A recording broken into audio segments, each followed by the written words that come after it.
It's time for an inside look at what's cooking on the San Diego Padres hot stove as the team gets ready for the 2025 season. Swing and a miss. Padres win. Sam Levitt breaks down the Padres offseason moves and provides an in-depth look at everything you need to know before the Padres take the field for spring training. Swinging a high fly ball. Deep left center. This one way back and gone. Plus the latest headlines from around Major League Baseball and analysis of what's happening around the big leagues. Breaking news out of baseball. Welcome to Inside San Diego Baseball with the Padres Radio Network's pre- and post-game host, Sam Levitt.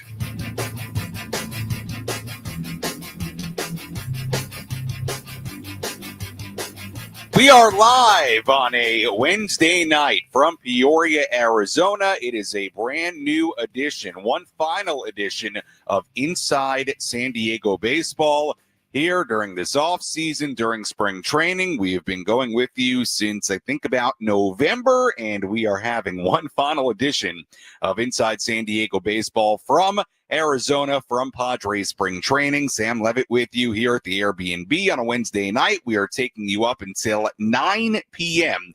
as we talk all things Padres baseball and beyond. We are under 2 weeks away from the end of spring training. We are just about 2 weeks away as of tomorrow from opening day at Petco Park against the Atlanta Braves. So we've been here for a while now. I've been here personally for now over a month. I would be lying if I said that I'm not itching to get back to San Diego, get back to my new apartment in OB. Got to still set some stuff up. But we are inching our way towards opening day, and it's been an interesting spring training in a number of regards. Has been a fun spring training in a number of regards, and we'll talk about a bunch of different things here tonight on the program. We've got Frank Marchese back inside our San Diego studios, getting us on the air tonight. We'll check in with Frank a little bit later. Frank has done a great job with these shows going back to the fall, and it's been fun. Little new thing we had during my, I guess this was my third off season in San Diego.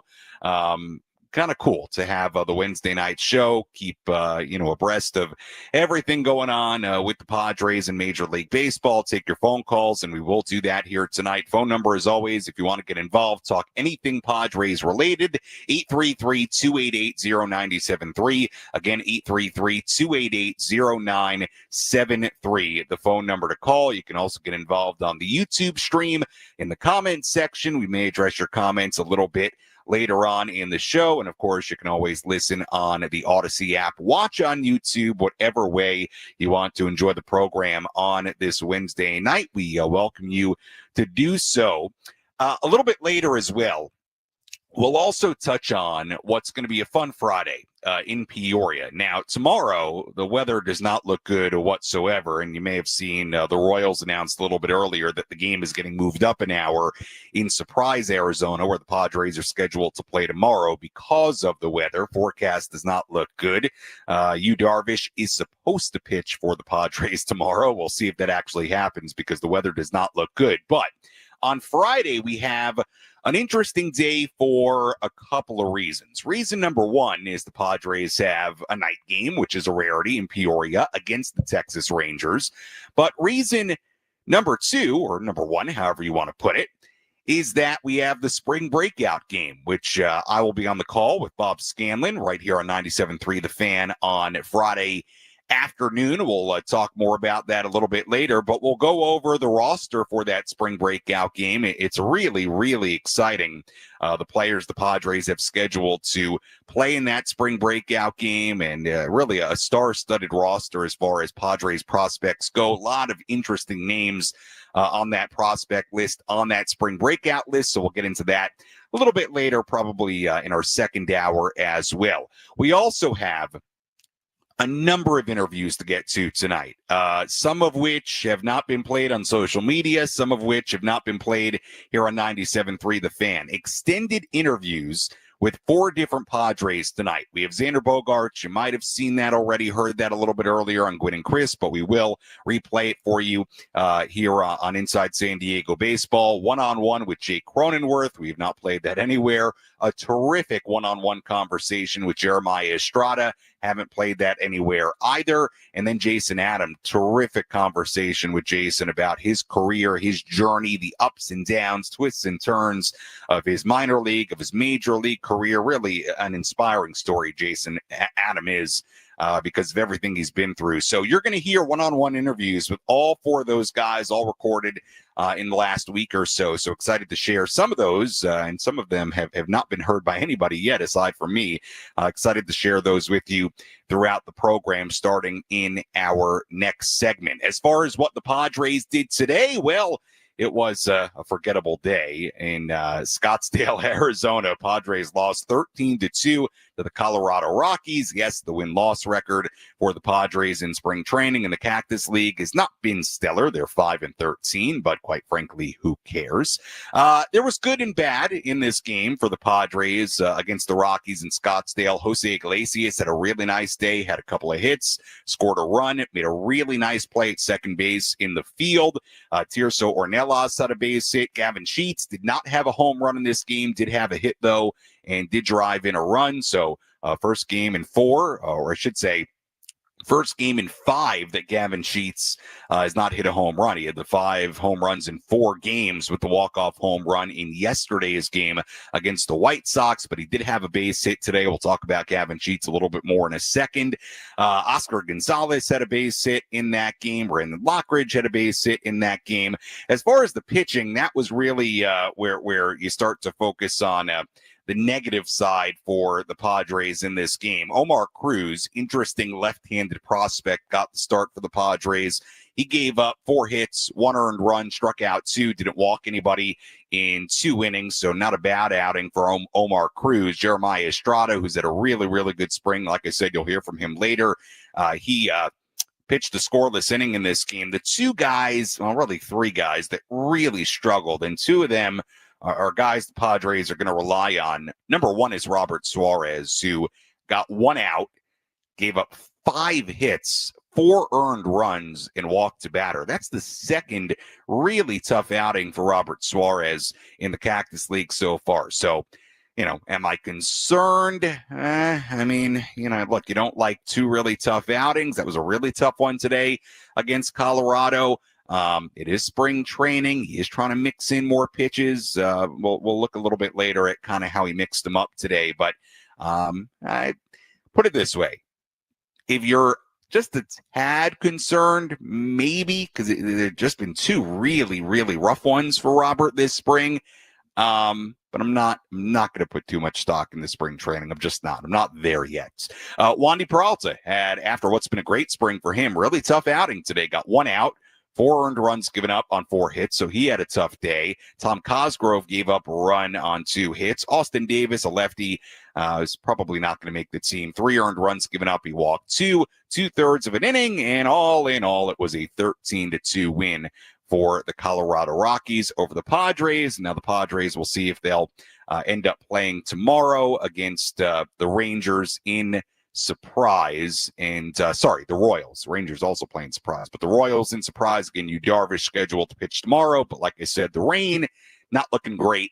Forecast not looking great, so we'll see what ultimately happens tomorrow. And then again, we have the spring breakout game and a night game for the Padres against the Rangers on Friday, and we'll talk a little bit more about that spring breakout game coming up a little bit later on. As far as the biggest headlines in camp right now, there really continue to be, in my mind, 3 major baseball headlines at Padres spring training at the moment. And the first one has to do with Gavin Sheets, who had a base hit today. Like I said, I mean, look, spring training is spring training, just like I wouldn't overreact to what Robert Suarez has done in spring training, his outing today, what Wandy Peralta did today. You're not going to overreact to that. I don't like to overreact to spring training results in general, but there are situations where it is impossible to ignore what is going on. And Gavin Sheets, with the 5 home runs in 4 days, is one of those situations right now. And it does make you wonder, and we'll see, there's still a couple of weeks left in spring training. We'll see what he does. We'll see what the decision ultimately is. But his performance is very, very, very hard to ignore. And he is pushing hard for a roster spot on this team. The other thing that is really interesting about Gavin Sheets, outside of the 5 home runs in 4 days, is that it's clear there has been a lot of work put in with Victor Rodriguez, the rest of the Padres hitting staff, the coaching staff. There's been tinkering. There's been a lot of work inside the cage. And early on in spring, those results really weren't showing for Gavin Sheets, but now they are. And Gavin's talked about trusting the process, trusting what this organization, what the Padres hitting staff is, instructed to him, and the results have paid off in a huge way, especially as of late. The other thing to note about Gavin Sheets, and a reason why I think he has a real shot to make this team, Gavin Sheets, despite not being a great player for the White Sox, but there is a track record of Gavin Sheets hitting for power in the major leagues. Now, look, the numbers aren't going to blow your socks off, right? They're not. But you think about it, Gavin Sheets with the White Sox in 2024, he hit 10 home runs in 450 at-bats. Okay, not awesome, but hey, little pop. 10 home runs and 300-plus at-bats in 2023, 15 home runs and 377 at-bats in 2022. Now, is 10 home runs, awesome? It's okay. If Gavin Sheets can turn that 10 to 15 home runs into 15 to 20 to 25 home runs with some tinkering and some playing time, then you're really cooking with Gavin Sheets. And what I wonder is maybe with Victor Rodriguez, with a group of hitting coaches that led the Padres to having the highest batting average in Major League Baseball last year, for striking out the fewest times of any team in baseball this year, I don't think it's a crazy idea that with tinkering, that with work, that they could find something in a Gavin Sheets and turn him from a 10 to 15 homer guy into more of a 15 to low 20 homer guy. Because quite frankly, if Gavin Sheets can give you that on a part-time to somewhat regular basis, DH, can play first base, can play plenty of outfield, has played a ton of left field, has played it in spring. I mean, that's a useful player. Having that kind of power would be very, very useful. So does Gavin Sheets make this team? I don't know, but he sure is making a very, very strong case right now. And I think one of those cases that you cannot ignore. You cannot ignore what he continues to do. And of course, it's a bigger question as far as the roster construction. We talked a week ago, Jose Iglesias gets signed by the Padres to a minor league deal. I said it a week ago. I'll say it again here tonight, and I've heard nothing this week that would push me any other way. I firmly believe Jose Iglesias is going to be on this team, really for a multitude of reasons. Number one, I don't think he's signing with the Padres if he doesn't believe he's going to be on the major league roster opening day. And quite frankly, after he had a 3+ WAR season and hit well over 300 last year, I just don't see how he's here and he's not given a roster spot. And you calculate the defense he adds as well. So to me, Jose is I know it's a minor league deal. To me, it feels like a near lock that he is going to be on this roster, and I think he should be. What gets really interesting is if you assume that Tyler Wade, Jason Hayward, Connor Joe, and Jose Iglesias are on this team, it essentially leaves you with one more spot. Now, that's an assumption. Do I know for sure Connor Joe is going to be on this team? I don't. Connor's got options left. I know he signed a major league deal. We don't know that for sure. I've thought that, but we don't know that for sure. But if I'm assuming that those guys are on the roster, then it really leaves you one spot. That's it. It leaves you one spot. Aside from your backup catcher, leaves you one spot. And the options for that spot would be Sheets, would be Yuli Gurriel, would be Eggy Rosario, would be Tirso Ornelas. Eggy Rosario's out of options. Could that play a role? So there are a number of things to think about and discuss when you're maybe assuming that it's a battle for actually one spot. Now, if one of those guys, Wade, Gurriel, Connor Joe, Hayward, one of those guys is not on your roster, then it opens up 2 spots essentially, then it's a bit of a different conversation. But we'll see. We'll see how this all shakes out. But the bottom line is Gavin Sheets continues to make a really, really strong case. I mean, you cannot ignore he's got raw power. It's been a very good interview. He's got a connection with Mike Schilt. Mike is a longtime admirer of Tony La Russa. Gavin played for Tony La Russa in 2021. You know, was a part of a team that won the division. I'm just saying, I'm telling you, I think Gavin Sheets has a real opportunity here to make this Padres opening day roster, and that's a credit to him and credit to the work he continues to put in. Couple of other quick storylines here before we go to break that are you know, the headlines of Padres spring training.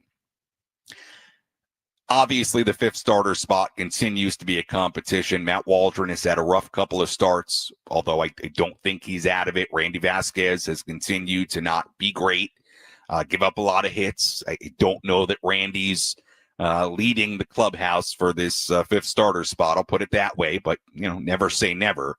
And the 2 guys that continue to be really, really interesting are Kyle Hart and Stephen Kolek. Hart made his Cactus League debut amidst the rain against the Brewers. Looked really good. Only threw 2 innings. Was scheduled to throw 3. He's been a little bit under the weather, so it's messed up the schedule a little bit.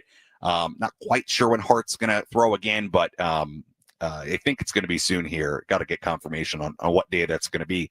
But anyway, Kyle Hart, look, very intriguing and was solid in that first Cactus League outing. And then you have Stephen Kolek, who continues, whether it's in the Cactus League games, whether it's on the backfield, to be really impressive. And he's somebody who I think is really impressing Padres evaluators right now. He is somebody who throws a heavy sinker. It's a heavy ball. He's somebody who gets a lot of weak contact. He's somebody that has a wide arsenal of pitches. And I think he is somebody that whether it's the 5th starter spot or in the minor leagues, I think he's somebody who's probably going to make starts for this team in 2025, one way or another. I'm not wishing injury on anybody, but we know how this usually works.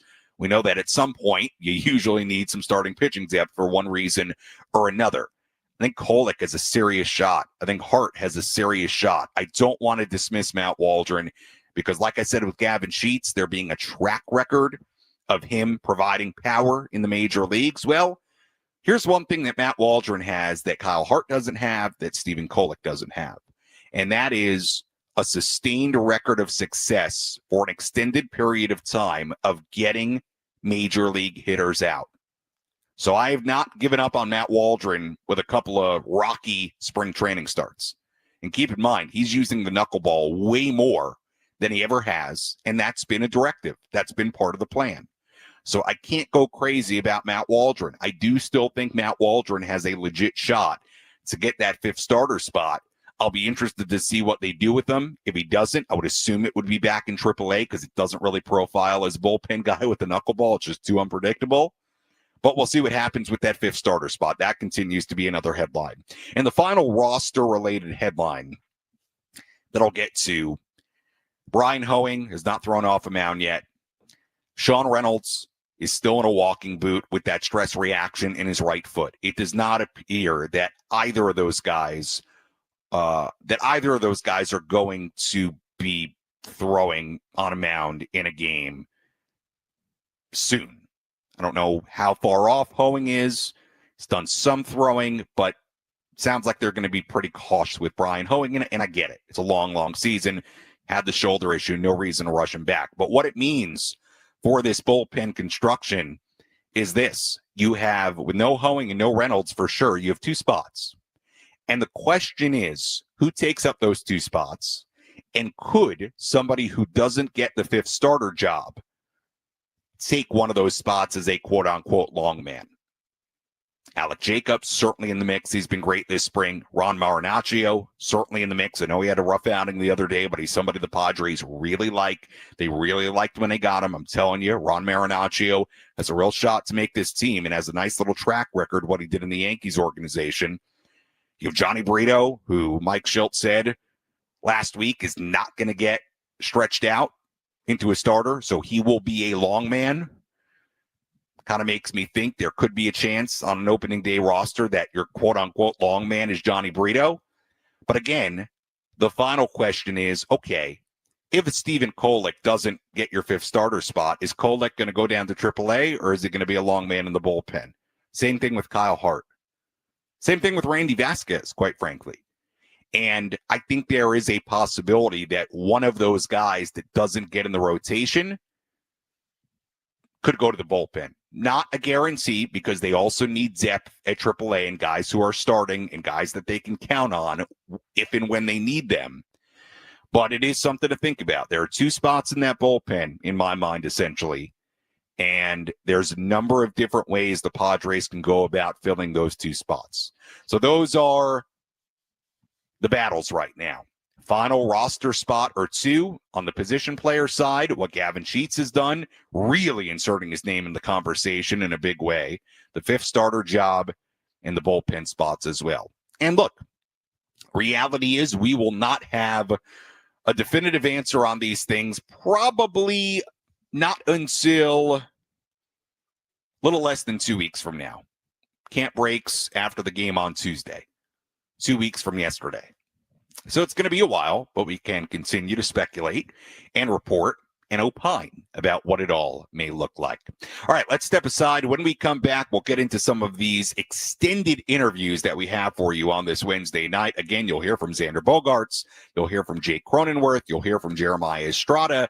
You'll hear from Jason Adam a little bit later as well. And when we come back, you'll hear from Padres second baseman Jake Cronenworth. We'll talk about Cronenworth a little bit as well. You're listening to Inside San Diego Baseball on a Wednesday night on San Diego's #1 sports station, 97.3 The Fan.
Back here on Inside San Diego Baseball on a Wednesday night here on 97.3 The Fan. Sam Levitt with you from Arizona Padres spring training. This is our final Inside San Diego Baseball of this offseason / spring training time. That's right. We're done with Inside San Diego Baseball after tonight as we gear up for the regular season. So appreciate everybody tuning in throughout the last handful of months for our Wednesday night get-togethers. Every once in a while, a Tuesday night get-together, but typically on Wednesday nights. And we broadcast from a lot of different locations when you really think about it, from Arizona now, from obviously the studio in San Diego. I mean, we did shows from New York at my parents' house. We did shows at the winter meetings in Dallas. So our little program here on Wednesday nights, we've really scanned the country coast to coast inside San Diego baseball throughout the last few months here. Again, you will hear from Jay Cronenworth a little bit later in this segment, and you're going to hear from Cronenworth. You're going to hear from Xander Bogaerts, Jason Adam, Jeremiah Estrada, one-on-one interviews in the final hour and a half or so of our Wednesday night program. But before we get to all of that, I do want to check in with Frank back in the studio in San Diego, because Frank had an exciting weekend. He told us a little bit about it last week. So Frank, why don't you tell us where you were this weekend and how the experience was? I was at Phoenix Raceway for the NASCAR Cup Series race, and I will tell you what, Yes. I had the time of my life. It was absolutely fantastic. If you ever have a chance, NASCAR's in Vegas this week. They don't come back until, I think it's Vegas in September, and then, of course, the season finale at Phoenix again in November. If you have a chance to go, definitely go. It is 100% worth it. The access that you get from NASCAR is absolutely unmatched. Could you imagine, Sam, young Sam Levitt, could you imagine being allowed on the field with or without a pass 2 hours before a ball game starts and just being able to walk the field, certain areas of the field? Well, that's the stuff that NASCAR allows you to do. Really? Yes. Really? Yep. So now what did you do at the race? So were there interviews? Were there press conferences? Were there things to see? I've never been to any kind of NASCAR event. I did a lot of walking around and just being amazed at the places I was allowed to get into, honestly. Okay. Could you go down near like the pits? I was in the pits. I was in the garage area Wow. that they let the fans in. I was in the garage area that Wow. they don't let the fans in. Wow. I was a little bit of absolutely everywhere. I walked 7 miles before Wow, the good for race. you. That was before the race even started. Wow. I walked 7 miles. Now, is there some sort of press box they have during the race? Where Yeah. were you for the actual race? It was Wow. just short of the start finish line. So it was between turn 4 and there the are start finish people line. in there it's like a regular press box, like people in there with laptops and stuff. It was funny because I was telling this to a friend the other night. You and I were used to having like 15, 20 people in the press box, and like if a big team is here, it's packed, right? Yeah, playoffs, it can get packed, but yes. It was me and 4 other people. Really? I'm looking around, I'm like, wait, there's got to be more people coming here. Now you did mention that you were thinking about coming up to Peoria for spring training. Yes. I mean, I didn't get a text. What happened? I did not have the funding in order to stay another day in Phoenix. I was tight on money. I would have definitely gone up to Peoria if I could, but I could not spend another night there. All right, Frank. Plus my hotel was the furthest thing away from the Ritz as you could have possibly imagined. All right, Frank. Well, I'm glad you had a good time. Glad it was everything you hoped it would be. Yes, and so much more in the future. Okay, it's great, man. I'm very happy for you. I can't say, and you know this, that I share in your NASCAR fandom. Can't say I get it, but I know you do. You love the racing, all kinds of racing. So very, very good for Frank to get that experience, and good job, Frank, doing that, and good job throughout the course of the last few months here. We'll check in with Frank a little bit later back in the studio. All right, Jake Cronenworth, the Crone Zone. Couple of things on Jake before we hear from him, the one-on-one I had with him a little bit earlier this week. Let's talk about Jake's season in 2024. It was really a tale of two halves for Jake Cronenworth. You look what he did before the All-Star break, 257, 13 home runs, 19 doubles, 55 RBIs, 753 OPS. Was on pace, and his numbers, even if you cut down that first half a little bit more to like the actual first half, 81 games, the numbers would look even better.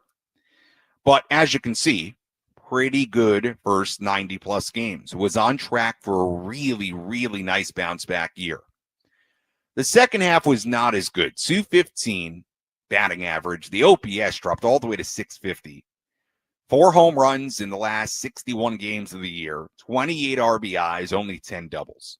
So it was not nearly as good of a second half. The other thing that stands out with Jake offensively, the split numbers, they're stark. Against lefties, he hit only 203, had an OPS of 531. Right-handers, 255 batting average, OPS of 779. So the two things with Jake offensively are what heading into the year? Number one, you want him to hit lefties better when he gets opportunities to face them. And number two, you want him to be able to now string together a full 162 and replicate what he did in the first half last year into more of a full season. Because early on, the storyline around Jake was he was bouncing back, but then it was a tougher second half. The other interesting thing with Jake that was brought up, I think it was yesterday with Mike Schilt. Mike Schilt was asked if he could envision Jake Cronenworth playing first base this year. And Mike pretty much shut it down and said that's not on the radar for the Padres. So it's an interesting answer because obviously we've seen Jake play a lot of first base. But it sounds like Jake's going to play second base. And that's it. There will not be first base for him this season, which is definitely a departure from what we've seen the last couple of years. Now, what does it mean? Well, could mean a number of different things. Could mean, that against lefties, maybe he doesn't play as much. I'm not sure about that. But could you see a scenario where, hey, Jose Iglesias is going to play second base against the left-hander and it's still going to be Luis Ariz at first? Maybe. Could mean certain things about the rest of the roster construction. But again, interesting to know that Jake's not going to play first base because I think when Iglesias signed, you could sometimes have Iglesias at second, Cronenworth at first, Ariz DHing. But it doesn't sound like that's going to happen. So it takes away a potential position from Jake Cronenworth and where you can move him around. So what that means, we're going to find out as the season gets going. But interesting with Jake, that was kind of shut down earlier this week, the idea of him playing first base. It sounds like Jake is going to be a second baseman and a second baseman only, at least at the start of the year. So those are the updates on Jake Cronenworth. I had a chance to chat with Jake Cronenworth earlier this week in Peoria. Always great to catch up with Jake Cronenworth. He is an excellent guy, excellent teammate. And despite some of the things we talked about that need to improve, hopefully will improve this season for Jake, he is certainly a valuable player for the San Diego Padres. I caught up with Jake earlier this week at spring training. Sam Levitt here of the Padres Radio Network in 97.3 The Fan in Peoria, Arizona at Padres Spring Training. And right now I'm joined by Padres infielder Jake Cronenworth. It's become maybe a little bit of an annual tradition to stand out here and do a little one-on-one. First, how was your off-season? Big off-season for you. You got married. How was all that? Yeah, I mean, it was great. New chapter in life, and it's been outstanding so far. Last year, we talked about your off-season priorities, what you were working on heading into this past winter. What were some of those priorities as you got ready for this year? I mean, same stuff as always, man. It's always trying to find a way to get better at the plate, trying to find a way to get better on defense and base running and faster and, stronger and, really anything I can do to help the team win. one of the cool things walking into the clubhouse this spring training is you look around and there are some, faces that are missing from a 93 win team last year, but it's really the same group, and the core is really the same. When you think back to last regular season, it was such a tight-knit group, and it showed in the way you played. What do you hope that you guys took away as a group from what you did during the regular season last year? Yeah, I mean, I think it's a team that has a lot of guys, like you said, were there last year, and most of us went through kind of that little lull at the beginning of the season, or we're kind of playing 500 baseball, and as the season progressed, we found a way to get better and got to know each other really as a group more and more as the season went on, and I think it showed on the field. You talked about the lull at the beginning of the season. That was something that we saw a little bit in 23, saw it a little bit in 24, sitting around 500 at the All-Star break. How do you think you guys get off to maybe a little bit of a quicker start this year? Yeah, I think it's just back to kind of what the familiarity with the group we have now. We know who we are as a team. We know what we do as an offense. Same thing on the pitching and defense side. Some guys have moved around in new positions, but that I think alone is going to help us, get out of the gates maybe a little faster. I do want to talk about your position in a second, but you mentioned the offensive side, and one thing that really stood out last year was this team led the majors in batting average. You struck out fewer than any team in baseball. From an offensive identity standpoint to you, what do you feel like you guys take into this year? Yeah, we take a lot of pride in what we do and what we do as an offense, especially at the park we play at, and the pitching staff we have. And our saying is we only need to score one more run than the other team, whether it's 1-0 or 14-13. But I think the buy-in of the group and what we do as an offense is unique to us, and I think the buy-in is the biggest piece. And for everybody to do that, and I necessarily wouldn't call it a small ball approach, but it's we get on base and we drive them in when they're on, and it may not be 5 homers in a game, it might be 15 singles or 10 singles, but that's kind of who we are. From a position standpoint, I feel like we have this conversation every year around this time about where you might play. You've spent most of spring training, it looks like, working out at second base, playing second base. Jose Iglesias is now in camp. What is your expectation about where you may play on what given day during the year, or at least to start the year? Yeah, the plan is to be at second base and kind of back to where I was those first 2 years. So, or first 3 years. Been working there, got note of it in the off season and could kind of cater towards what I wanted to do, and from a workout standpoint and defensive work standpoint to be ready for spring. Do you enjoy playing second base the most? You always say the right things about where you play, but do you enjoy it more than? I enjoy it a lot. I feel like being in the middle of the infield and being able to communicate with all the guys and play an impactful role on the defensive side of the ball, which I love, is huge. Finally, just want to ask you about a couple of your teammates. The guy to your left when he's playing first base, that's Luis Ariz, who goes through last season, has the torn ligament in his thumb, still wins a third consecutive batting title. What's it been like for you watching him hit and learning from him? Yeah, I think since we've got him and I have built a great relationship. Just more so talking in the game and talking about the guy we're facing and how to attack him. We don't have too many lefties in our lineup, and I think him and I have leaned on each other a lot in terms of what we see and what we value that day and what we can do. Jackson Merrill, another lefty in the lineup. What was it like for you watching what he did last year? Yeah, it was awesome. I don't know what it's like to be 20 years old in the big leagues. I think I was in college still, but it's incredible. He's super mature, but guy busts his butt and wants to win, which is the biggest piece. You mentioned, you alluded to kind of your journey to this point. Obviously, it's a little bit different than a guy like Jackson's, and there have been as a team, ups and downs throughout the last couple of years, whether it was a great regular season, the disappointing way the postseason ended last year. How do you feel like maybe your journey as a player coming up influences maybe the way you can see those ups and downs? Yeah, I think compared to a lot of the guys on the team, most of those guys were called up at a super young age and have been in the big leagues for a long time, whereas, I played 5.5 years in the minors and, I didn't get called up until I was 26, and now I'm 31. Right. So, I've seen a lot, and I think, I don't want to say old age and my wisdom, but No, I think I see the game in a very unique way, and I just try to spread that knowledge and teach guys and learn from guys. Yeah. And, have that. Jake, appreciate the time as always. Absolutely. Look forward to catching up during the course of the season. Best of luck with everything in 2025, and enjoy the rest of spring training as we inch our way towards opening day. Absolutely. Thanks, Sam. That was Jake Cronenworth. Great job by Drake. Great job by Jake joining us here on Inside San Diego Baseball on this Wednesday night. We'll step aside. When we return, we'll hear from... Got to decide who we're going to play next. We'll hear from, how about Jason Adam? We'll save Jeremiah Estrada for a little bit later. Actually, you know what? I'm going to flip it around. You know what? Jason Adam. It's going to be Estrada or Adam. I'm going to decide, see how much time we have left in the hour. When we come back, mystery continues. What do you want from me? Final show, not the greatest planning on my part. Back after this on 97.3 The Fan.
Inside San Diego Baseball continues on this Wednesday night here on 97.3 The Fan. Great to have you be with us. Sam Levitt with you from Arizona at the Airbnb here in Glendale, about 15 minutes away from the Padres spring training complex in Peoria. Very nice to have you with us as always. Final Wednesday night program, final edition of Inside San Diego Baseball for this off-season / spring training. So we appreciate you joining us throughout the last few months. Good interview with Jake Cronenworth a little bit earlier in the show. I lied a little bit because I said when we come back, we would hear from one of two Padres, Jason Adam or Jeremiah Estrada. And here's the problem. Both those interviews are too long to play before the bottom of the hour. So the interview that's a little shorter that we can fit in right now is Xander Bogaerts. So we're going to switch things up. Xander Bogaerts, I caught up with him a little bit earlier today in Peoria. I did put out the video on social media, so some of you may have seen it on social media, but if you didn't, this will be fresh to you. Xander, look, has had an interesting couple of years, just to get through it quickly so we can get to the interview, has had an interesting couple of years after signing a mega deal with the Padres, right? He shows up in 2023, a team that has massive expectations, participates in the World Baseball Classic, ends up getting off to a really nice start, then struggles, then the team is struggling, then he's dealing with a wrist issue. Was not a great first season for Xander, but you actually go back and you look at the final numbers, hot start, hot finish, the middle, not great, dealing with the wrist, kind of a so-so first year, playing shortstop. Then last year he shows up, gets told he's playing second base the day he arrives at spring training. So that is a huge, turn of events in Xander's world, a place he's never played with Kim going to shortstop. And then Xander gets hurt, has the fractured shoulder, more of a freak incident, nothing he could do about it on a diving attempt, misses a couple of months, never really gets it going offensively, ultimately goes back to shortstop when Kim gets hurt. Again, not a great year offensively for Xander, especially when you look at the contract. We all understand that.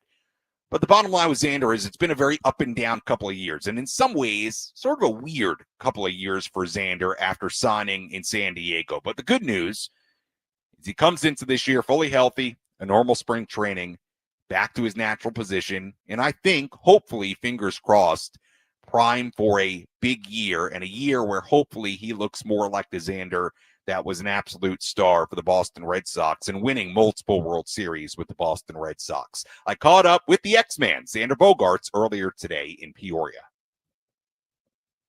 Sam Levitt here, the Padres Radio Network and 97.3 The Fan, and right now I'm joined by Padres shortstop Xander Bogaerts here in Peoria as we inch our way towards opening day, final couple of weeks of spring training. And Xander, thinking about it, every spring training for you with the Padres has been a little bit different. 2023, your first one. Last year, you come here, you're moving to second base, obviously a different kind of spring. What has this spring been like in particular, knowing you're playing shortstop and really the schedule has been pretty normal as well?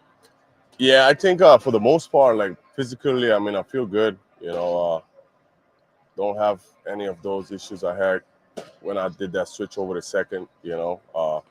I just think my body kind of took a little longer to get adjusted to that maybe. Me never playing that position, I had no idea of it being something like that or probably had to go through something like that. But yeah, just feeling pretty normal for the most part. My legs, my hips and stuff like that feels pretty normal. I mean, I maybe it's just my body just used to that. I know early in spring training, you talked a little bit about how the offseason was different for you from a training perspective. Yeah. Can you get into some of the details of what you did differently from a physical perspective? Ran until I couldn't run no more, but just as I said, just kind of going back at short, knowing that I am getting older and I'm aware of that, and just trying to do everything possible to. I mean, I still feel young, but if you can feel even younger, keep those legs fresh and just feel faster, quicker. I mean, definitely think a lot of those workouts that we did at home helped a lot, feeling much lighter, feeling quicker. So, as I said, knowing that going back at short, that's a very demanding position. Second base, it's a lot different, but I still feel like it's a little less stress on your body. But for the most part, it's been smooth so far. What's it been like to show up here this year? Obviously, there are a number of faces that contributed to a 93-win team last year that aren't here, whether it be Profar, Solano, or Peralta. Higgy. But you walk inside that clubhouse, Xander, and something that stood out to me immediately, there are a lot of faces that are. I mean, the core of this team is the same. A group that played so well last year, seemed so tight-knit last year. What stands out to you about what you have in that clubhouse right now? And I mean, we brought in another set a group of veteran guys. You know, for the most part, our team is the same, but we definitely did lose some key guys on our team. Scott also, I know we got him at the deadline, but he was huge for us. Hey man, that's the game. You know, I've been around so long that you can't have them all. You know, it's very tough to run back the same team. Guys had really good seasons. Other teams value them differently, so they're not here no more. But that just opens up the door for other guys, younger guys, veteran guys that, you know, want to extend their careers, younger guys that want have something to prove. Merrill obviously having a great year last year. I mean, that was very special. Also, it's kind of a new addition. You know what I mean? He was a rookie last year, but he had an awesome year for us last year.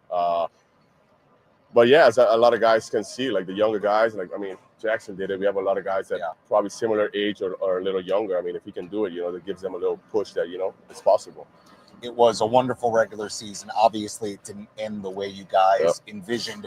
I've talked to you a lot in the past about winning a couple of World Series, what you can impart on younger players on this team, really in the clubhouse as a whole, from your history of success in the playoffs. What do you hope this group learned from the way it ended last year? You know, yeah, but last year was one that, you know, you might have felt like you let it slip away, or felt like you probably had the best team but didn't win it all, you know. And as I say, it's very tough for you to run back the same team. And 2013 we won. We were a veteran group. I was one of the younger guys. We won, and then we tried to run it back. I think we actually brought back kind of much the same team in 14, and I think we ended up last place, you know. So don't take everything for granted, you know. Don't ever didn't mean that you were there last year that you're going to be there automatic this year. Every year is different. Just continue working hard and being as a group, you know. Whenever we go through adversity, know who we are, fall back on what we're known for, our identity. Just like here, you know, 2022, we made it. I wasn't part of the team, but guys made it all the way almost to the end. And then in 2023, my first year here, we definitely underperformed for sure, you know. So, and then we made it back last year. It was a special year. So every year is different. Don't ever take anyone for granted and any year for granted.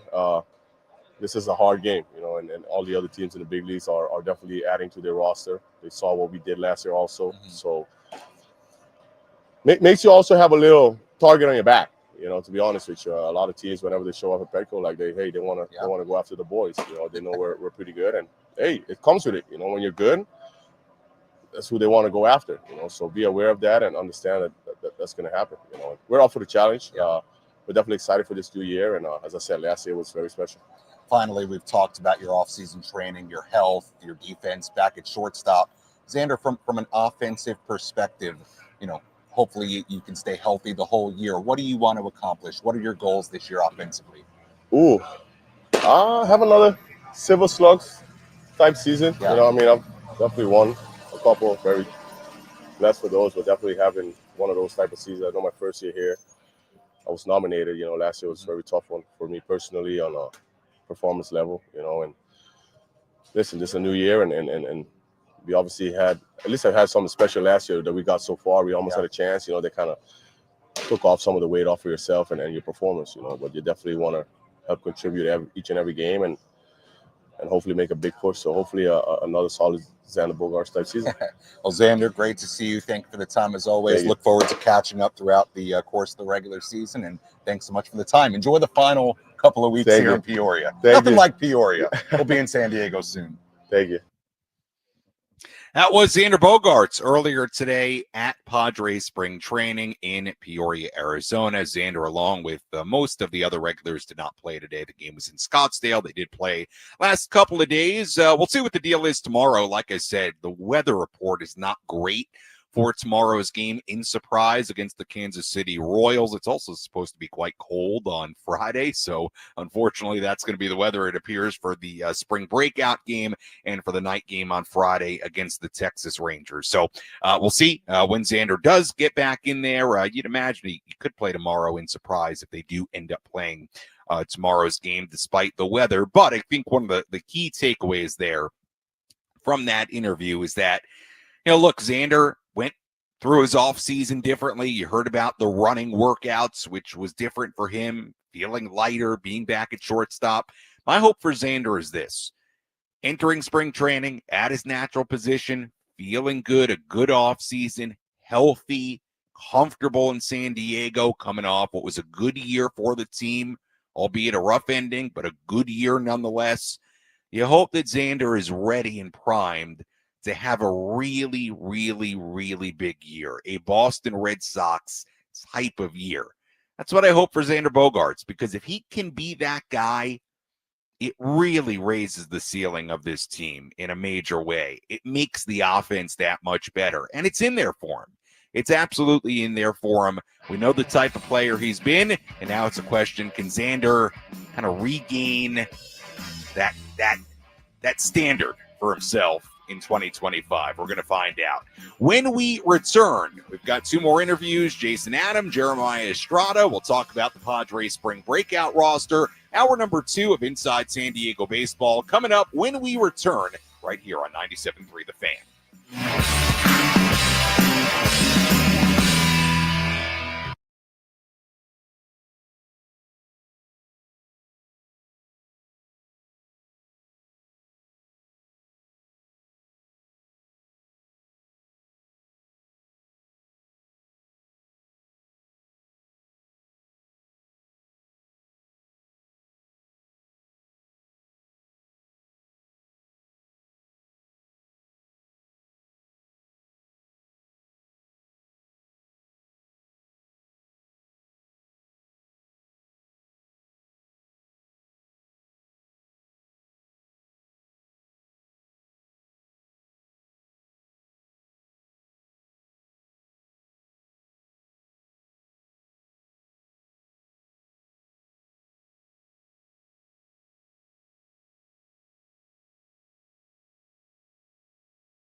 Cooking on the San Diego Padres hot stove as the team gets ready for the 2025 season. Swing and a miss. Padres win. Sam Levitt breaks down the Padres offseason moves and provides an in-depth look at everything you need to know before the Padres take the field for spring training. Swinging a high fly ball. Deep left center. This one way back and gone. Plus the latest headlines from around Major League Baseball and analysis of what's happening around the big leagues. Breaking news out of baseball. Welcome to Inside San Diego Baseball with the Padres Radio Network's pre- and post-game host, Sam Levitt. Hour number 2 of Inside San Diego Baseball on this Wednesday night, our final hour of the off-season and spring training of our Wednesday night radio program. So sad, so sad.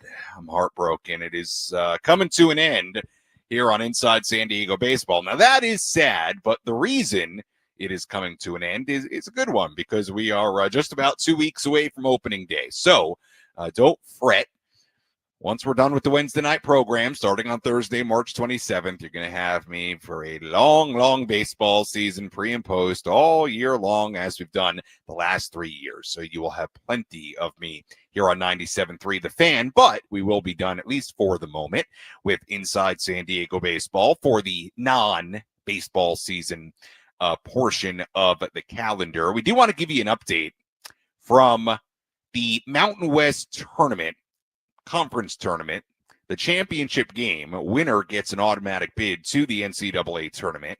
San Diego State, they are playing Wyoming with an opportunity to punch their ticket to the NCAA tournament. 6:03 remaining in the second quarter. It is Wyoming 19, San Diego State 18. I highly doubt that game will end by the time we're off the air. Might get close. Still an hour to go in the program, but we'll keep you posted on the score at the final of the Mountain West Conference tournament in Las Vegas. So we'll keep you posted as that goes on. But again, Wyoming 19, San Diego State 18. We've got Frank Marchese back in the studio getting us on the air here tonight. We check in with Frank from time to time. Frank will be done with Inside San Diego Baseball for the moment as well.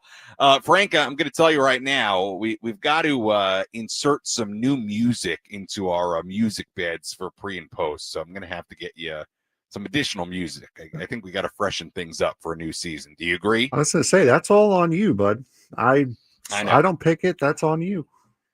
Okay, well, I'm going to get you some music. We're going to freshen it up. We'll keep the old songs in, but we'll get a little bit more in the rotation over the course of the next couple of weeks here, so we're all ready for opening day. I'll tell you what, it's going to be really fun on opening day on March 27th, not only because we'll be back at Petco Park, baseball season will be underway. Hopefully the Padres will be starting what will be a very fun, exciting 2025 season, but for those of you who enjoy visiting me inside the loft at the Western Metal Building, well, the loft is going to look very, very different. It is underwent. It has gone under many, many exciting renovations this offseason. Now, I've seen some photos. I've not been there since they started working on it. I think it's going to be really, really cool. The photos I saw look awesome. I've been told it is excellent what they've done in there. So if you liked seeing me before inside the Western Metal Building, now you got to come up again because we're going to have basically a brand new loft inside the Western Metal Building. So that will be very exciting. I will be in the same spot broadcasting. So all good there. And will be a lot of fun. So you got to come say hi to me. I'm looking forward to it. I'm going to have a brand new space. I wonder what it's going to look like around me and behind me and in there. Brand new, always improving Petco Park. So that certainly will be exciting. All right, coming up in this hour. In a moment, you'll hear from Jeremiah Estrada. Interview that we haven't played anywhere else. One-on-one conversation with Jeremiah. And I will tell you, it's really, really good.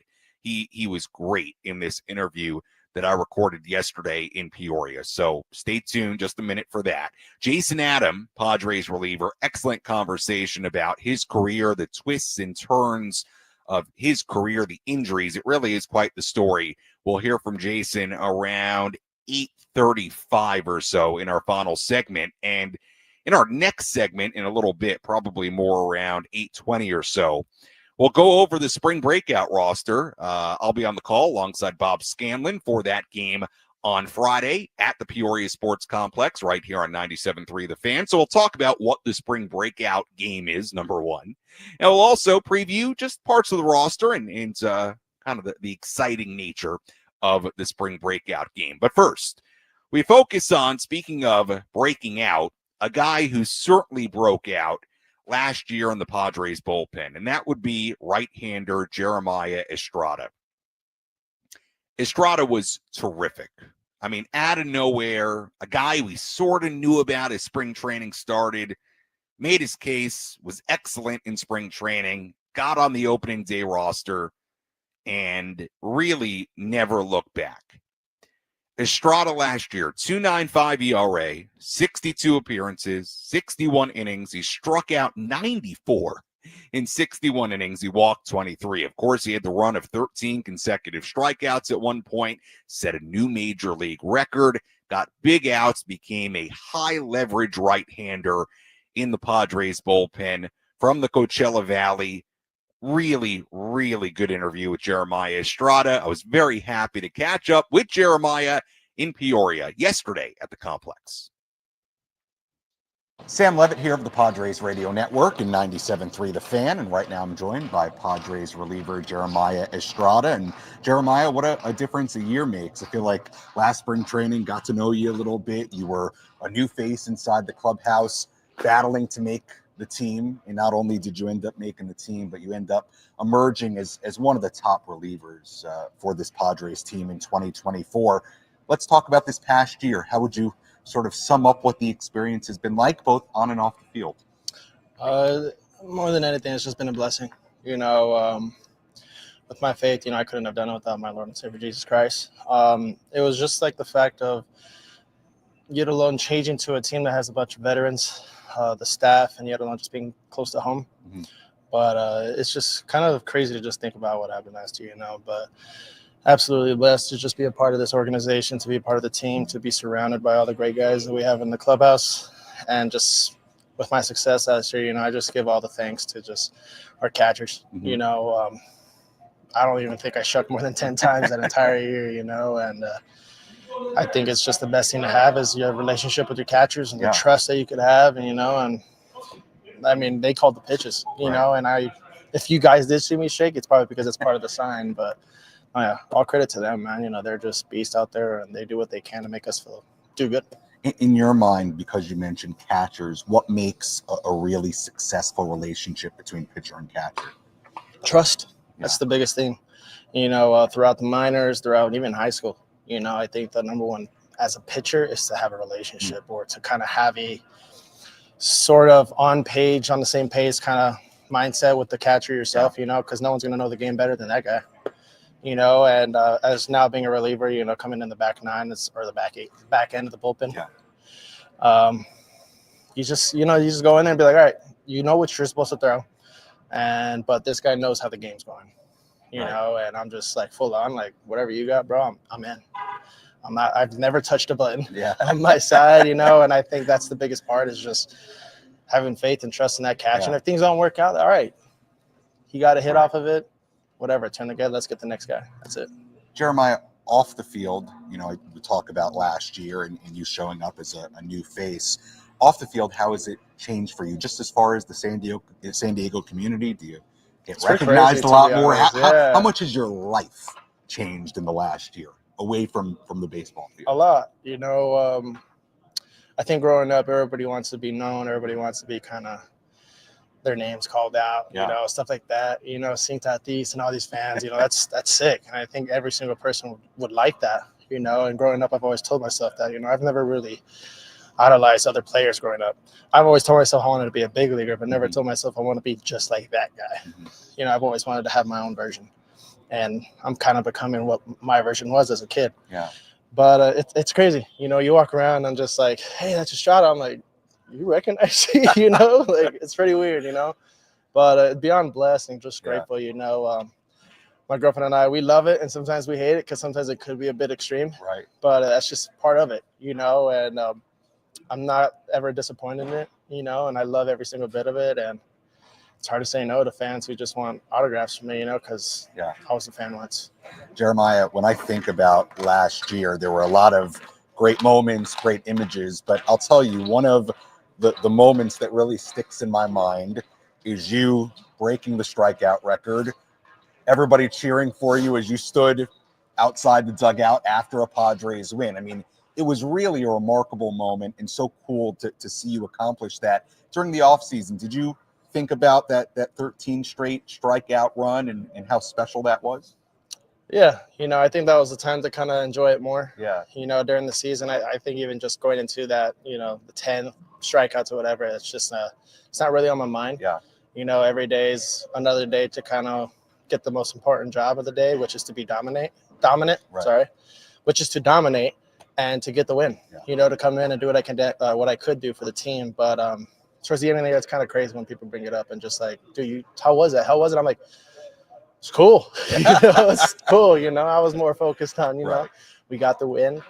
And it's just honestly still hard to believe that that's honestly, I think to me, it just feels like, I did my job. Right. But to people, it's, it's a history.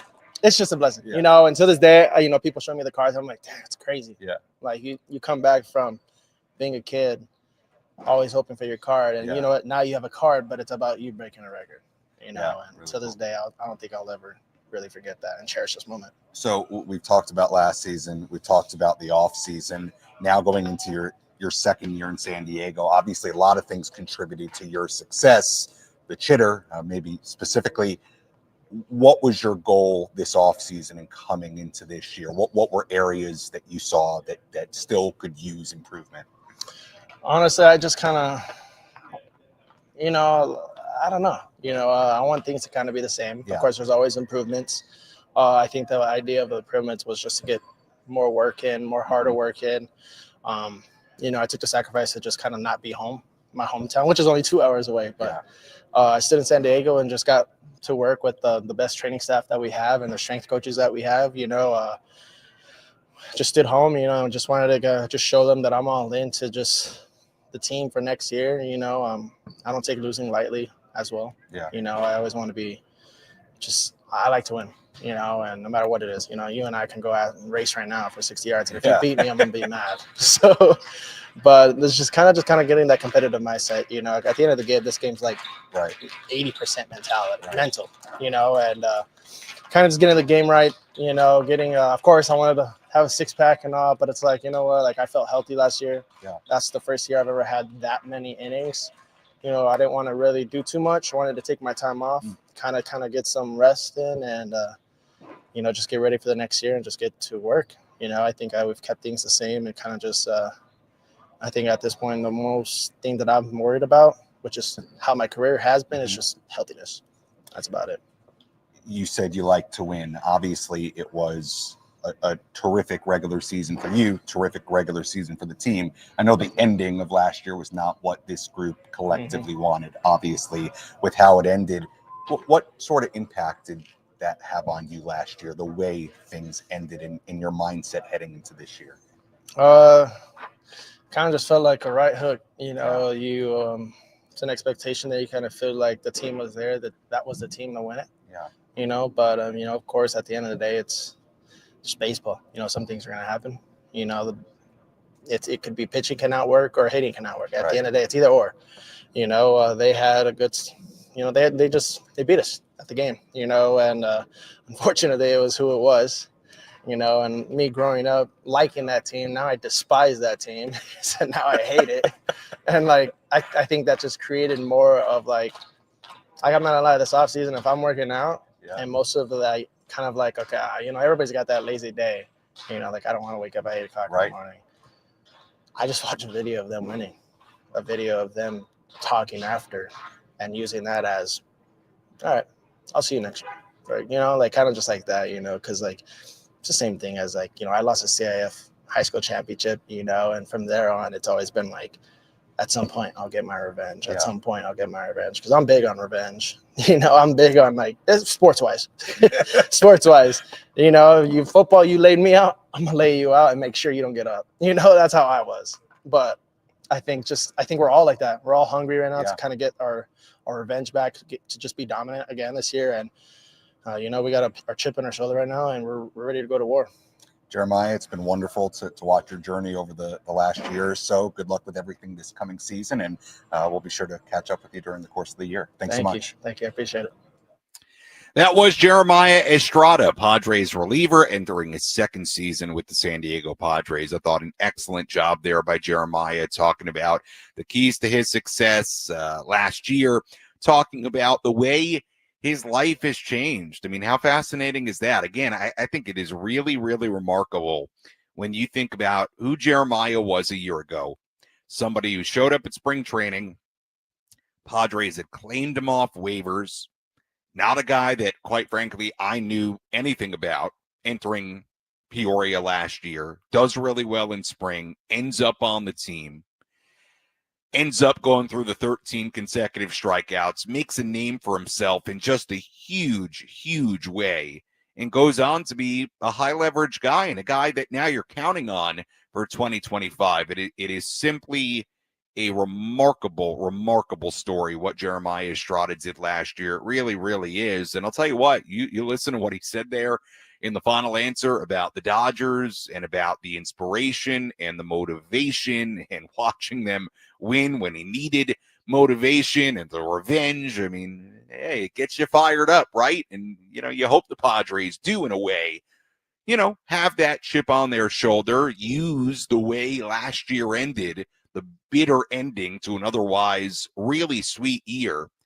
You hope they use that to their advantage in 2025. We're going to find out how all that goes in a couple of weeks, starting on March 27th against Atlanta in downtown San Diego. But, look, Jeremiah Estrada is he's a competitor, and I love that at the end. I really, really did. And I also think it's worth mentioning, as we've talked a lot about this bullpen and the unknown, what those final couple of spots may look like, I think it's also worth talking about and mentioning that two real keys for this bullpen will be two guys who had breakout years last year doing it again, performing at that kind of level again. And those two guys are Jeremiah Estrada and Adrian Morejon. They're going to need those two to do it again, to have really solid years, to perform in big spots. That will be, I don't want to say a question, but that will be something to watch. Relievers can be very, very volatile. Can those two guys deliver again after breakout campaigns in 2024? Big question, important question, and a question that we'll get the answer to very, very shortly. When we come back, we'll take a look at the spring breakout game, tell you all you need to know about the spring breakout game coming up on Friday. Padres prospects will shine against the A's prospects in Peoria. More on that coming up. Plus, in our final segment, I go one-on-one with very, very talented, very dominant Padres reliever Jason Adam. Much more to do here on Inside San Diego Baseball on San Diego's #1 sports station, 97.3 The Fan.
Back here on Inside San Diego Baseball on a Wednesday night, 8:22 here on 97.3 The Fan. Sam Levitt with you from Peoria, Arizona. Great to have you with us on this Wednesday night. Final Wednesday night program of the year here on Inside San Diego Baseball. Well, maybe not of the calendar year, but of the off-season spring training.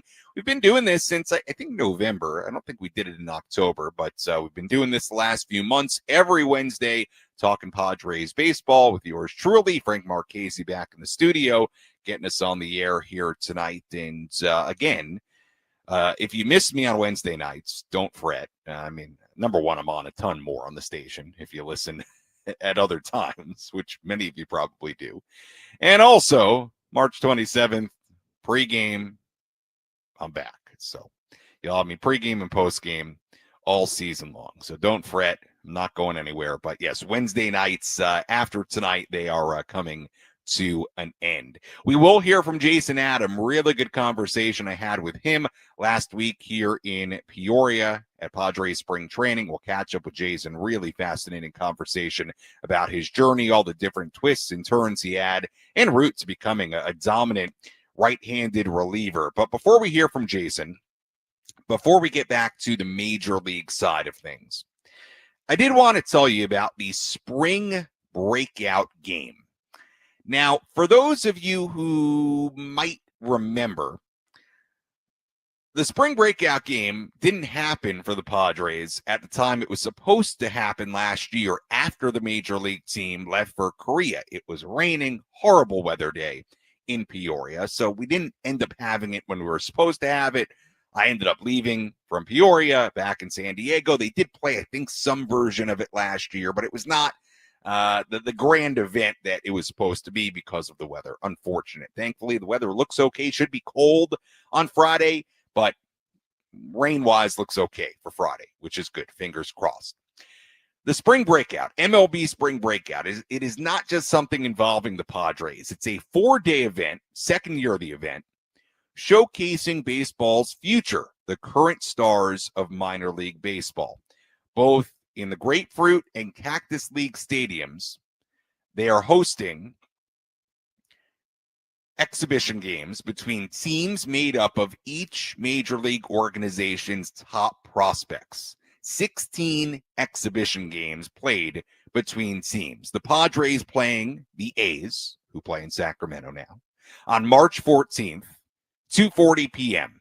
in Peoria at the Peoria Sports Complex Stadium, before the Padres are scheduled to play the Texas Rangers in a Cactus League game later on in the evening. Now, the good news for all of you listening right now is that we will have the game right here on 97.3 The Fan. Myself, Bob Scanlon, will be on the call on Friday.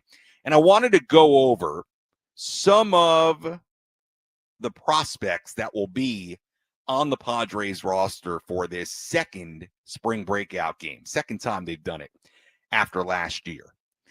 Really a very, very intriguing group of prospects. And I'll quickly go through the roster one by one, give you a little bit of info on everybody. We'll quickly go through it.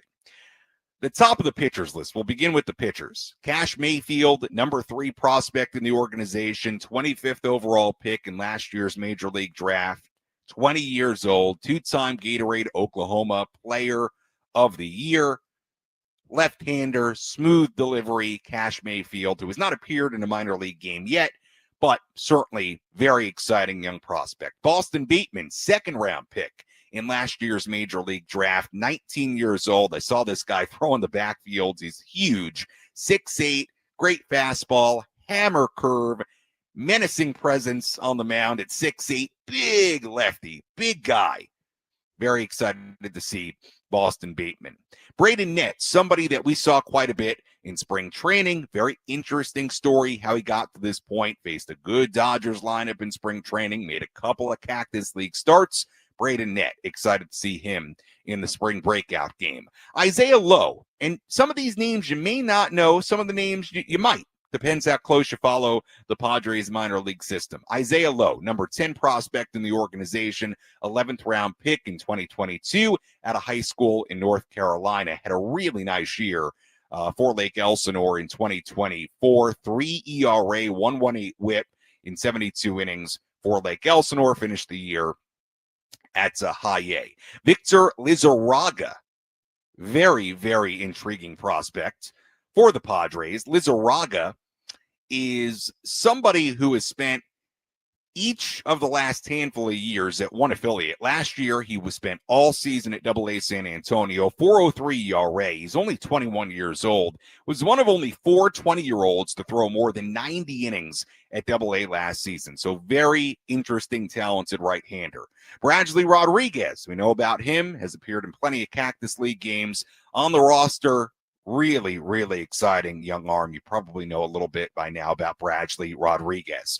Francis Pena, somebody that appeared in a number of Cactus League games as well, was in Major League Spring Training last season, 0.86 ERA at Fort Wayne, 2.05 ERA at San Antonio, pitched at all 3 levels, struck out a ton of guys, intriguing right-hander. Jagger Haynes, left-hander.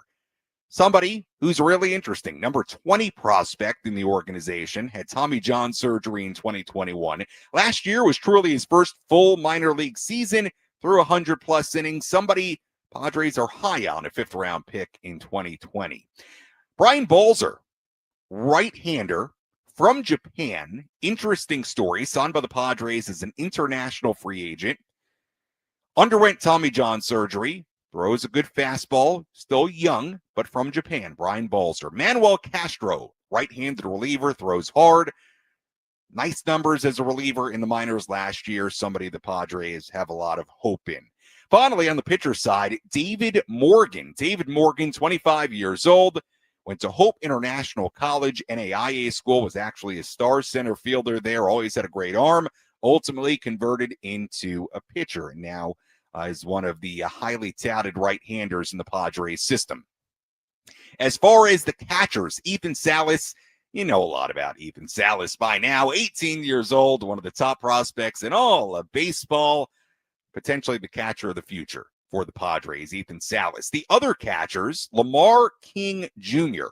Lamar King Jr., let me pull him up here. Got a lot of notes here. 21 years old, 4th-round pick by the Padres in 2022. His dad was a defensive end in the NFL. A lot of injuries. Played some last year. Lamar King Jr., highly touted, trying to get healthy. Anthony Villar was an infielder at the University of Miami, drafted as a catcher. Nice job in the system last year as a catcher. Leo DeVries, star infield prospect, highest rated prospect right now in the Padres system, 18th overall via MLB Pipeline. As far as rankings for MLB prospects, he's a guy who's a can't-miss prospect, as they say. Smooth swing from the right side, from the left side, great defender, did very good things at Lake Elsinore at a very young age, 17, 18 years old last year, remarkably impressive. Cobb Hightower, draft pick for the Padres a year ago, 3rd rounder in 2024 out of North Carolina. Very interesting, smooth infield prospect for the Padres. Romeo Sanabria, somebody who did good things at a couple of different levels. Big-time hitter, big guy, plays first base, can hit for power. Romeo Sanabria. Roseman Verdugo, guy who's been in the system quite a long time. A lot of at-bats in the minor leagues for a guy who is only still 20 years old. Promising infield prospect. Brandon Butterworth. What a name, Butterworth. North Carolina State. Very mature player. Interesting to see him. Marcus Castañon, somebody who's been in the system a long time. Also, a lot of at-bats. Somebody the Padres have a lot of promise in. Jack Costello, USD product. 3rd baseman. Promising infield prospect out of USD. Finally, Kavaris Tears, outfielder from the University of Tennessee. Pretty high draft pick a year ago. Helped Tennessee win a national title. Kai Roberts, number 24 prospect in the organization. Kai Roberts, really an interesting guy. Out of the University of Utah, he went undrafted. Padres signed him, and then he would go on to Lake Elsinore and hit well. 340 batting average and 100 at-bats. A home run, 6 doubles, 2 triples, 17 RBIs. Kai Roberts making a name for himself last year. And rounding out this roster, Braden Carpathios, good numbers at Lake Elsinore last year, did a nice job. And finally, Tyler Robertson, rounding out the roster for the Padres on this spring breakout team against the A's on Friday. Tyler Robertson, 14th round pick out of Louisiana Lafayette. And he is 25 years old, left-handed hitter, outfielder, Tyler Robertson. And that is a very, very comprehensive look at the spring breakout roster for the Padres. Again, I will have the call on Friday, 2:40 p.m., 97.3 The Fan, alongside Bob Scanlon. Looking forward to it. Should be a ton of fun to watch these very young Padres prospects shine. When we return, we turn our attention back to the Major League roster. I catch up with right-hander Jason Adam. What a year for Jason Adam in 2024. Began with Tampa Bay, traded to the Padres, a huge part of the Padres bullpen, a truly dominant 2024 for the right-hander. I catch up with Jason Adam one-on-one. Great conversation. You don't want to miss it. When we return, it's Inside San Diego Baseball here on 97.3 The Fan.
Inside San Diego Baseball continues on this Wednesday night. Final segment of the offseason and spring training of Inside San Diego Baseball. It's over, Frank. It's over. We've got Frank Marchese back in the studio. Sam Levitt with you from Arizona, taking you up until 9 p.m. We will hear from Jason Adam, my one-on-one conversation with Jason in just a few minutes. So stay tuned for that. We keep on updating you on the score of San Diego State and Wyoming, just so you know, playing for the Mountain West Tournament Championship right now. And Frank, do I have this right? Halftime between the Aztecs and Wyoming, 27-27 at the half. Is my score update correct here, Frank? They just came out of the half. Both teams have scored. It is now 29-29. Oh my goodness. Okay, how could we be so Actually, behind? 29-29. Make it 31-29 San Diego State. Okay, great. 31-29 San Diego State. So he certainly wished the Aztecs best of luck. Hope they win that game against Wyoming and book their ticket to the NCAA tournament and hopefully win a Mountain West tournament title. So 31-29 San Diego State over Wyoming right now, 8:38 remaining in the third quarter. So encourage you to follow along even once we get off the air. There was something I wanted to get to before Jason Adam. What was it? Now my mind is has wandered. I can't remember. All right. Well, maybe I'll remember later. Great radio, right? Say you remember something and you can't recall what you were going to bring up. Anyway, all right, let's talk about Jason Adam while that's top of mind. The right-hander, what a year it was, 2024 for Jason Adam. Began it with Tampa Bay, terrific numbers with Tampa Bay. 2.49 ERA in 47 appearances. That was after a season in 2023 when he had a 2.98 ERA in 56 appearances, a season in 22 with the Rays, 1.56 ERA in 67 appearances. And then he gets traded in a big deal with the Padres and Tampa Bay at the deadline, puts up a 1.01 ERA in 27 appearances after the trade. He was great. I mean, just terrific as advertised for the Padres after the trade, and now is no doubt going to be counted on as a very, very important part of the Padres bullpen in 2025. Now, the interesting thing about Jason Adam is that he's never been a free agent. He is 33 years old. So he's been around a long time. And it took him a long time to get to the major leagues. To give you an idea of Jason Adams' journey, Jason Adam was drafted in the 5th round in 2010, all the way back in 2010, by the Kansas City Royals. Spent a number of years in the Royals minor league system. Then ends up joining the Minnesota Twins minor league system. He ends up having multiple elbow issues and surgeries. He does not pitch professionally for 3 years. 2 years. 15 and 16. Did not throw a pitch in pro baseball. Comes back in 2017, actually with the Padres organization for a little bit of that. He's back with the Royals. Then he ends up with the Blue Jays. Did make his major league debut in 2018, ends up having a freak accident, shagging fly balls, where he has an open dislocation of his ankle. That was when he was with the Cubs organization. The point is, before he became this dominant reliever at Tampa Bay, the twists and turns and serious injuries that Jason Adam had to deal with were beyond significant. I mean, he is a really, really interesting, good story as far as a player battling through injuries, as far as a player battling through bouncing around the minor leagues, various organizations. And now you look at him, and he is one of the best, and there is no hyperbole in this. He is one of the best relievers in baseball, period. And he's somebody that obviously the Padres are counting on in a very, very big way in 2025. I caught up with Jason Adam at the Peoria Sports Complex last week. Here was our one-on-one conversation. Sam Levitt here of the Padres Radio Network and 97.3 The Fan at Padres Spring Training in Peoria, Arizona. And right now I'm joined by Padres reliever Jason Adam, very kind to take a few minutes with us on what is a very windy morning in Arizona. Yeah. Very, very windy, but we found, I think, just a little bit less of a windy spot. The weather's been great, though. Beautiful. So far in Arizona this spring. Let's start with what you just did. Bullpen session looked pretty in-depth with Ruben Niebla, Ben Fritz. This time of year, Jason, what are you looking to get out of a session like that? Yeah, several things. I think one is just starting to like gradually build into a season type workload. So I threw a game, I took a day off, and now a bullpen. So that's almost like an easy way to get used to going game, day off game, or, you know, just throwing more often, but also just trying to refine. As a reliever, especially, you don't get guaranteed days in between to work on stuff. So now every pitch in that bullpen kind of matters. When you look at last season, I mean, your time with Tampa Bay, and then after the trade to the Padres, you put together just a terrific 2024 campaign. When you reflect on it now, what was the biggest key to your success last year? Oh, man. Surrounded by great people, honestly. Yeah. I think starting with Snides there in Tampa, he and Monkey and just all the coaches there and the players, I learned so much just about how to pitch effectively over a long course of a season. Mm-hmm. And then coming over here and getting with Ruben and Fritzy, everyone, it's just like there's always more to learn. So I've got people pouring into me nonstop. And there's always more. I mean, I watch Yu Darvish go about his day, and he's still learning, still working on stuff, still asking questions, like asking younger guys questions, always looking to learn. So I think just that thirst for better and to learn more is the key. With Ruben and Fritzy in particular, you mentioned Yu Darvish. This is a pitching staff with quite a deal of experience on it. What's been the impact of Ruben, Fritzy, and really the pitching group as a whole here in San Diego in particular? Because you're a guy that's been around a lot. You've been around a lot of different pitching staffs and organizations. Yeah, it's top tier. It is an unbelievable pitching staff from top to bottom. Yeah. I mean, it's just like Ruben says, obviously it stems from him down. And he's so detail oriented, but he knows his guys well. And Fritzy, he knows us down there in the bullpen so well. Knows what each guy's needs, you know, like everyone has a different personality, has different things they need to work on, and they just have us locked in, and they make our job way easier. You mentioned refining things. For you in particular, you're a veteran arm at this point. What area of growth are you looking to take a step forward in this season in particular? Yeah, I think obviously you want to just stack. You want to stack. You want to get better and better. So I think for me, just we're continuing to get more and more consistent with each pitch. Also, better execution of like 2-strike pitches. You know, it doesn't have to always be like, I don't have to, if you throw an 0-2 fastball at the top, if you look at my film last year, it's a lot of wasted fastballs, not even close, which still can serve a purpose. But I think just refining that, getting to know the zone better, and commanding my pitches, just getting ahead of hitters and trying to put them away. As far as your pitch mix, obviously you throw the fastball, the changeup has been really effective. The slider, sweeper, I'm not sure how you classify it at this point in your career. Yeah.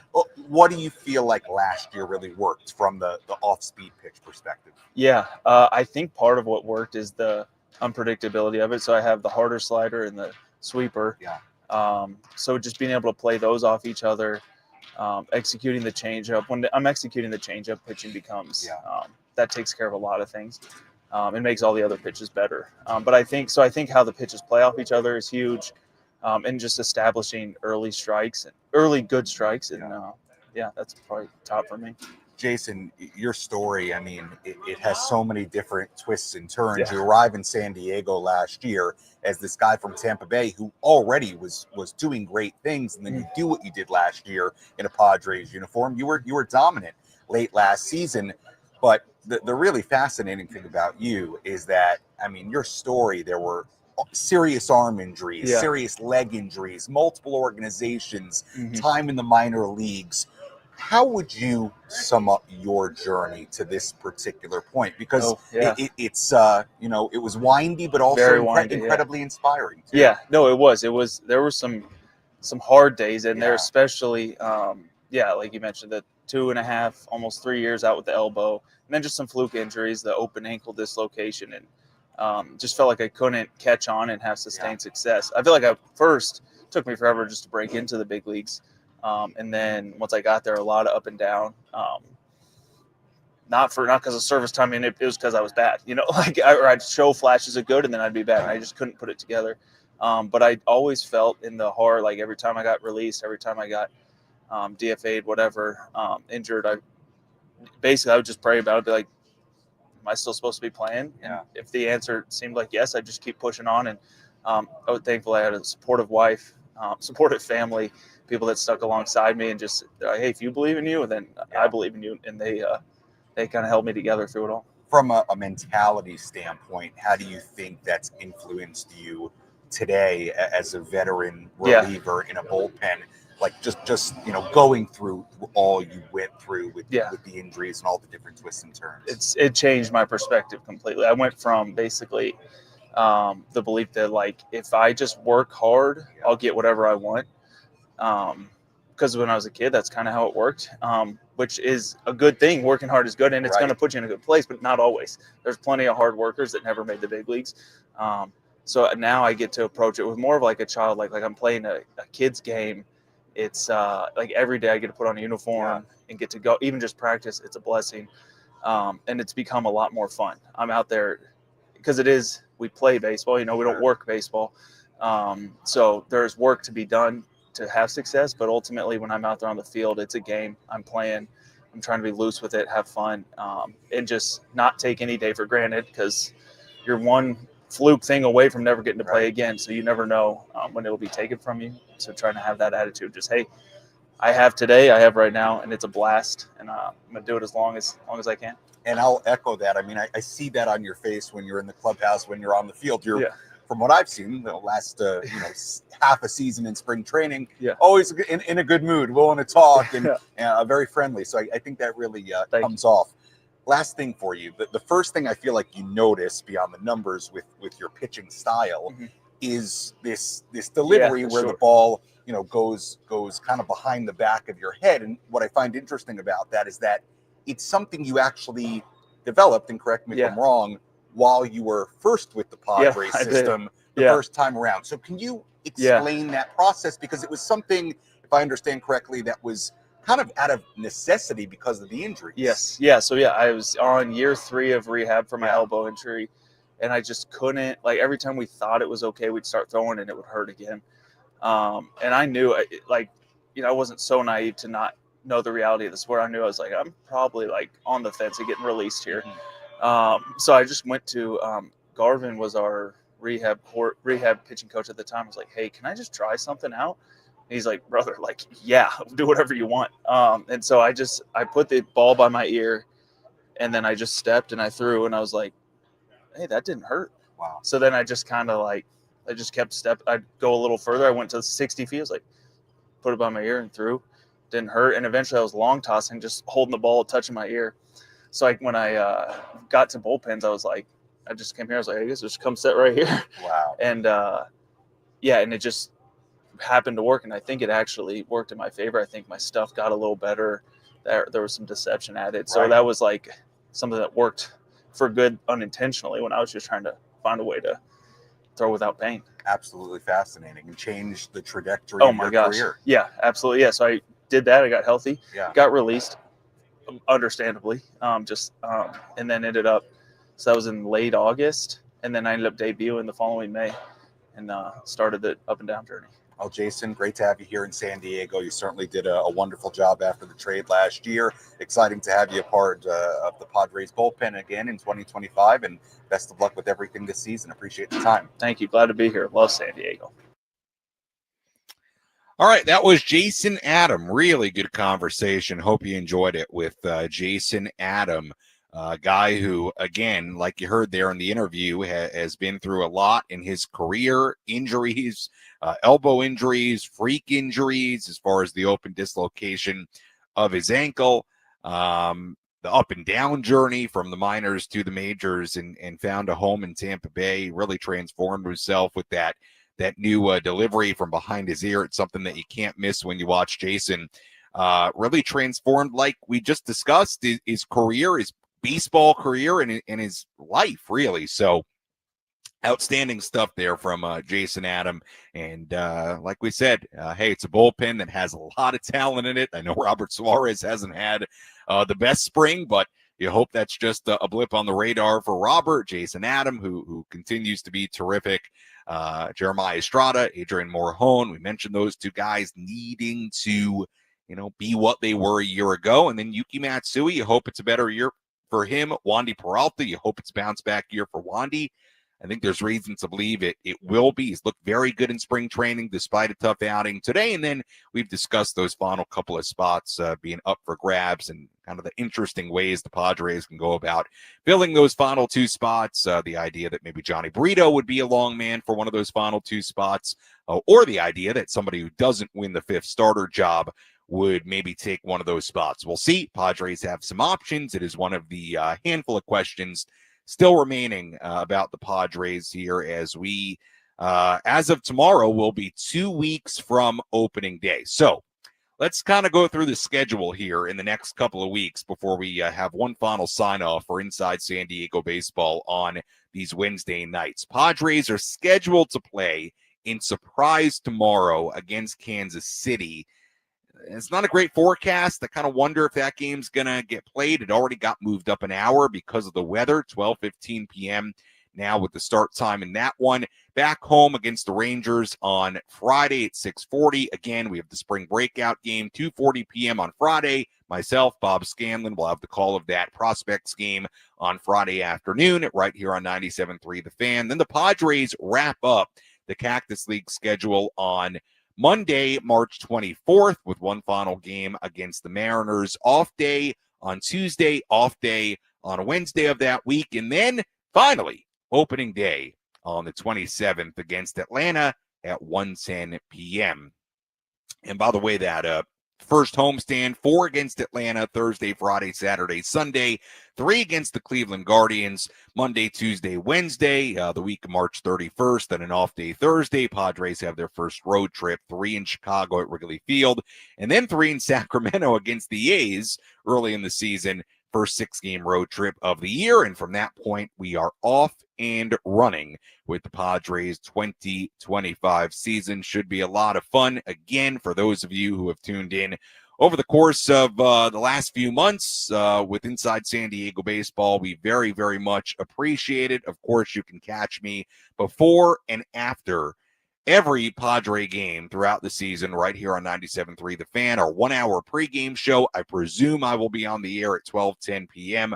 on Thursday, March 27th from inside the loft at the Western Metal Building. For those of you who have never come up to say hello to me at the Western Metal Building, I do encourage you to come up and say hello. Brand new renovation should be great. So there's a lot to see up there now. See what it looks like for the first time after what have been, from what I understand, some really stellar renovations. I will be there before every home game, after every home game. And many of you have come up to say hello before. Hope you continue to do that again this coming season. Definitely want to thank Frank Marchese back in the studio. Has done a great job producing on these Wednesday nights. Frank, any final words you want to say to the listening audience out there on this Wednesday night? Well, it's been fun to be able to do this show over the course of the off season. It keeps all of us, up to date at what's going on. And I've really enjoyed spending a little bit of extra time with my buddy Samuel Levitt. Well, we're going to have more time together here soon coming No up. kidding. The Padres season beginning. Like I said, kind of cool. We did this show from Arizona, from the studio in San Diego. We had shows from New York at my parents' house. We had shows from the winter meetings in Dallas. So truly a nationwide program as far as the broadcast locations with our Wednesday night program. Appreciate you tuning in. Again, no show next week, no show on the Wednesday night before opening day, but in just about 2 weeks, I'll be with you. Our first pregame festivities before opening day. Should be a very, very, very exciting Padres 2025 season. Ben and Woods will talk to you tomorrow morning at 6 a.m. I'll be on the program at some point as well. Don't forget about that spring breakout broadcast on Friday at 2:40 p.m. Would love to have you tune in for that. Until then, for our great studio coordinator, producer, Frank Marchese, I'm Sam Levitt saying so long. Good night, everybody.